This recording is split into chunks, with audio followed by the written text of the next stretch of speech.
Assalamualaikum sahabat, hari ini kami ingin berkunjung ke pengrajin gerabah di Kelurahan Lipu. Perkenalkan, ini Ibu Waraima, pengrajin gerabah. Gerabah merupakan alat masak tradisional yang terbuat dari tanah liat. Berbagai jenis gerabah tersebar di kepulauan Indonesia.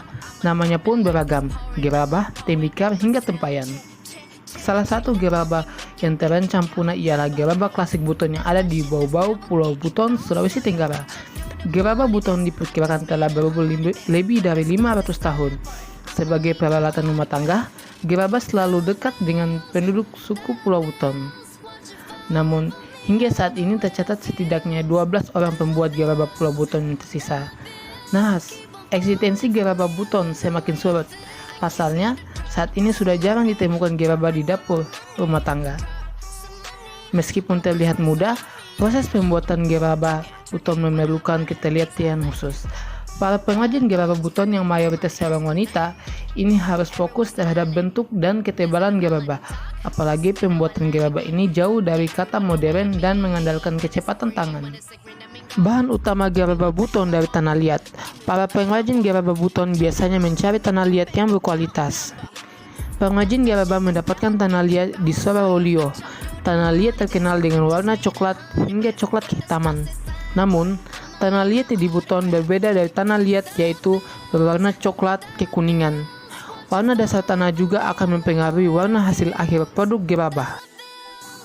Tidak serta-merta dibentuk, tanah liat yang didapatkan disiram air. Setelah merata, tanah didiamkan hingga 2 hari lamanya.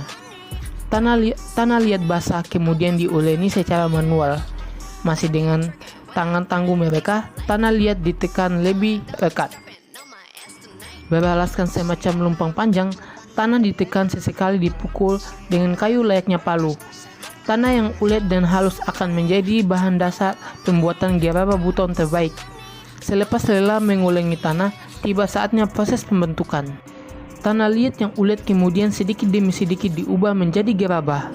Mereka hanya menyusun tiap kepal tanah liat dengan tangan mereka. Ketebalan gerabah juga akan menjadi penentu layak tidaknya jenis tembikar ini untuk digunakan. Proses ini memang membutuhkan ketelitian dan tenaga yang ekstra. Perlahan tapi pasti, bentuk gerabah berupa pot mulai terbentuk. Pembuat gerabah menyempurnakan bentuk dengan menghaluskan permukaan kayu, dipukul ke gerabah hingga pembuatan seluruh permukaannya halus. Mereka juga menggunakan sedikit air untuk mempermudah membentuk gerabah. Tahap selanjutnya ialah penjemuran hingga kering. Secara tradisional, pengeringan gerabah Buton sepenuhnya mengendalikan terik matahari. Setelah benar-benar kering, gerabah akan dibakar. Proses pembakaran bertujuan agar gerabah Buton kuat dan tidak mudah pecah. Pembakaran juga akan menimbulkan warna khas gerabah yang coklat memerah. Tahap selanjutnya ialah proses pelukisan sederhana yang akan memperindah gerabah tua Buton di dapur rumah tangga. Gerabah Buton terdiri dari berbagai bentuk dan fungsi. Balusa, tempat penyimpanan beras; kafong koha, tempat penyimpanan air; kabi-gibi, tempat penyimpanan gula; balanga, tempat memasak; hingga palama, semacam wadah untuk menyimpan memasak obat dan untuk menyiram mayat. Berbagai kerajinan berupa hiasan pun juga bisa dibuat pengrajin gerabah. Bahkan memasak dengan gerabah diyakini punya cita rasa yang khas. Proses produksi gerabah Buton yang tradisional membuat gerabah ini kental dengan nuansa klasik.